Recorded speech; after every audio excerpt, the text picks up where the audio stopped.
Hello everyone. आज आम मनुष्यतार class 2 आलोचना करवा है। संपत्तिर लभरे पड़ी आमे केबे गर्वरे भूलिबा उचित नुहे। कुछ अपने मित्र और परिवार आदि लोगों के देखकर भी अपने को बलवान नहीं मानना चाहिए, क्योंकि इस संसार में कोई भी अनाथ या गरीब नहीं है। किछि लोक अछंती जे माने कि निज सांग साथी और परिवार को देखिकी गर्वरे मु ही बलशाली बोलिका गर्वरे भूली जाती। ए दुनिया रे केही मध्य अनाथ किंबा गरीब न थाए। यह कभी भी अनाथ नहीं हो सकता, क्योंकि ईश्वर जो तीनों लोगों के नाथ है वे सदा सबके साथ रहते हैं। कहीं ना ईश्वर जे कि तीनों लोकर नाथ से सबु बेले समस्तक सह रहते, क्योंकि ईश्वर दीनबंधु है। गरीब पर दया करने वाले भी है, परम दयालु है, कारण ईश्वर दीनबंधु अटंती। गरीब को दया करती और बहुत दयालु अटंती। विशाल हाथ वाले हैं, अर्थात वे सबकी मदद के लिए सदा तत्पर रहते हैं। दीनबंधु को विशाल हाथ अच्छी, अर्थात तांके सबुबले समस्त को साहाय्य करने को तत्पर ही रहते बा आगुआ रहते। जो अधीर होकर अहंकारी बन जाते हैं वे तो सच में भाग्यहीन है। मनुष्य तो वही है जो मनुष्य के सेवा करे और उसके लिए मरे।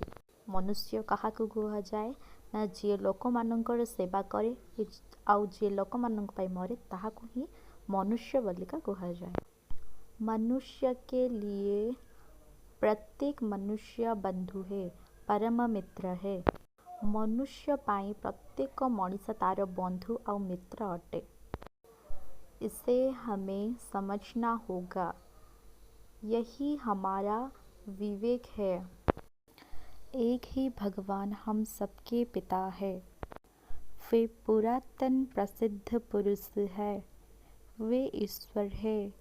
यह तो सत्य है कि हमें अपनी कामना के अनुरूप फल मिलता है, कर्म के अनुसार फल मिलता है।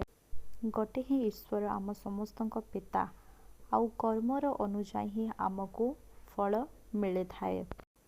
इसलिए बाहरी तौर पर हम भले ही अलग अलग दिखाई देते हैं, पर अंदर से एक है।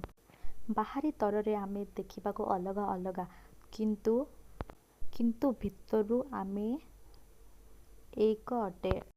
अंतर की एकता है। वेद ऐसा ही कहता है। समाज में अनर्थ तब होता है जब मनुष्य दूसरे को अपना बंधु नहीं मानता है। संसार रे केते बेला अनर्थ हुए ना, जेते बेले मनुष्य अलग जन को निज बंधु बोली भाविब नहीं, से पर्यंत अनर्थ ही चलिब। मनुष्य को ही मनुष्य की पीड़ा को दूर करना होगा। मनुष्य को ही मनुष्यर कष्ट दूर करने को हब। इसलिए सही मायने में मनुष्य वह है जो मनुष्य के लिए मरता है। एथिपाई मनुष्य ही मनुष्य बाई मरे। चलो एबे आमे कविता देखिबा। विचार लो कि मर्तहीन मृत्यु से डरो कभी, मरो परंतु यो करो कि याद जो करे सभी। कवि कहउछंती जे जो माने भी ए धरा पृष्ठरे जन्म नहीं से माने दिने ना दिने अवश्य मरिबे। एथिपाई आमे केबे मध्य मृत्यु को डरिबा कथा नहीं। हुई ना य सुमृत्यु तो वृथा मरे वृथा जिए, मरा नहीं वही कि जो जिया ना आपके लिए। जदि आमे मनुष्य जीवन रे सत्कर्म करिबा नहीं, ताहा हेले आमको सुमृत्यु हब नहीं। ଅର୍ଥାତ୍ ଆମେ ମରିଲା ପରେ ମଧ୍ୟ ଆମକୁ କେହି ମଧ୍ୟ ମନେ ରଖିବେ ନାହିଁ। ଯେଉଁ ମଣିଷ ଅନ୍ୟର କାମରେ ଆସେ ସେ ମଣିଷ କେବେ ମଧ୍ୟ ମରେ ନାହିଁ ବା ଅମର ହେଇ ରହେ।